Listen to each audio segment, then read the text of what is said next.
nous analysons la sortie de la commande au niveau de la VM test ici2. Voyons bien ici qu'il y a des erreurs. Cette commande n'a pas été exécutée avec succès. Voyons bien ici cette erreur. Il y a une tentative de connexion à Internet. Il y a le port 443. OK. Et là, nous avons un warning, fail to fetch with a mirror file. OK. Nous avons aussi un fail ici, un fail là, un fail là. Et some index files fall to down. They have been ignored. Vous voyez, ici, nous avons des fails et des erreurs. Par contre, au niveau des tests ici, nous n'avons pas d'erreur. Donc, nous allons configurer un service que nous allons appeler un cœur. Okay? Donc, je vais faire un clear déjà, nettoyer un peu. Et là, je vais créer un routeur. Donc, au niveau de l'architecture, je suis là. Je vais créer un routeur. Donc, je vais exécuter la ligne de commande.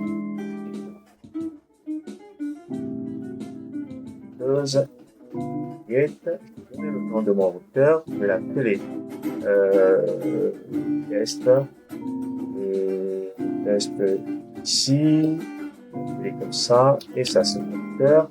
Test ici, routeur. Tiret. Je vais donner la région.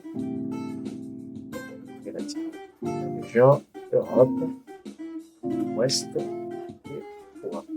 Et le network, c'est network par default. Je peux spécifier network. Network. Et je vais spécifier que c'est le default. Je vais vérifier la commande. Gcloud Compute Routers. Create. Le nom de mon routeur, la région dans laquelle elle est créée, Europe Ouest 3, network, le network default. Exécuté. Là, nous voyons bien que le routeur est en train d'être créé et le routeur a été créé avec succès. Si je peux vérifier aussi avec la ligne de commande Gcloud.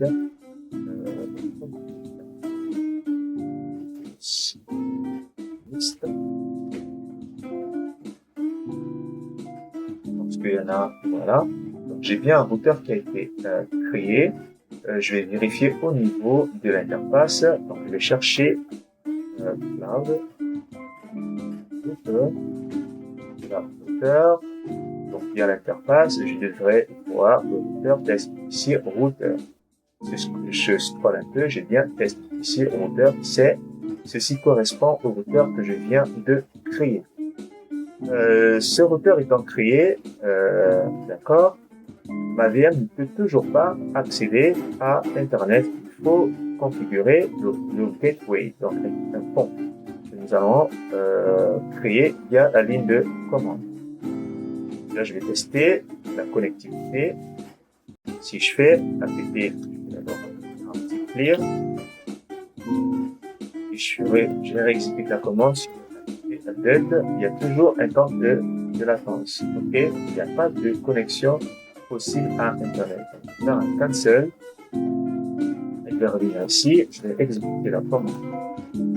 Cloud. Compute.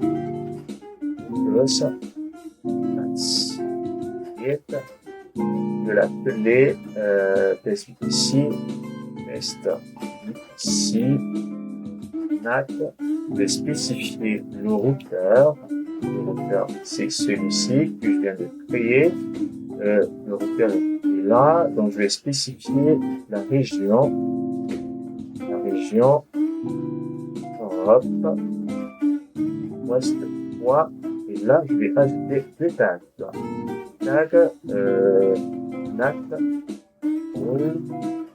subnet IP ranges.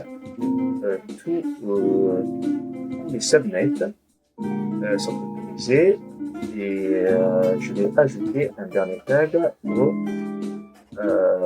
auto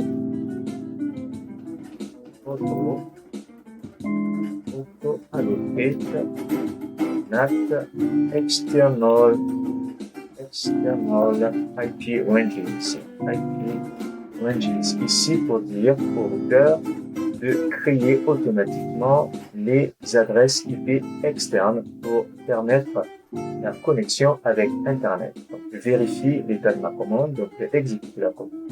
G-Cloud, Compute. Là, c'est pas bon, ça.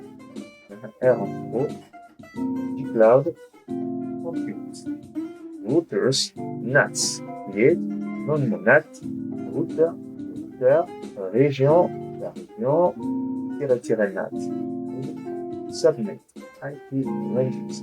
Auto-allocate NAT, external IP. Est-ce que j'exécute la commande? Il y a une erreur. C'est pas grave. Google va me permettre de corriger cette commande.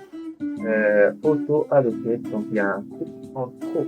Oui, il y a un T en trop. Vous voyez, quand on se compte sur la commande, Google me dit ici, la CLI me dit, unrecognized augment auto allocate NAT external. Did you mean auto? Donc, il corrige ma commande.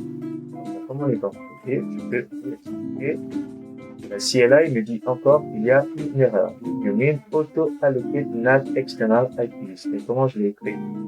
Auto allocate NAT external IPs. Yes, IPs. Non, IP ranges. La commande s'exécute avec succès. CloudNAT, FSVPC-NAT, InRouter a bien été créé. Donc, si je vais vérifier ici, donc j'ai bien mon routeur là. Je vais, est-ce que je peux avoir un NAT ici? Non, je n'ai pas accès. Je vais venir dans la barre de recherche et CloudNAT. Je clique sur ce produit. Je vois bien que j'ai un NAT Gateway qui a été créé dans le service, dans le VPC default. La région est spécifiée et le routeur est celui-ci. Maintenant, je vais d'abord vérifier l'architecture. Donc, je vais faire un retour arrière. Donc, là, on vient de faire quoi? On vient de créer la VM VPC 2 sans adresse IP externe. Cette VM n'a pas accès à Internet. Nous venons de créer le routeur pour permettre l'accessibilité à Internet. Donc, nous allons maintenant tester cette connectivité. Donc, je vais repartir sur la VM. Et là, je vais réexécuter la commande qui a été exécutée avec effet. Tout à l'heure, vous allez voir qu'elle va s'exécuter rapidement sans temps de la. Et tous les paquets sont chargés. Ma VM test VPC 2 a bien accès à Internet, tout comme la VM test VPC 1 avait déjà accès à Internet. Pourquoi? Parce que cette VM a une adresse IP. Voilà, donc je récapitule. Cette VM test VPC a une adresse IP externe, publique, donc a accès à Internet. Cette VM test VPC 2 n'a pas d'adresse IP externe, donc ne peut pas accéder à Internet. Pour accéder à Internet, nous avons configuré un routeur, ce qui rend la possibilité de la connexion à Internet.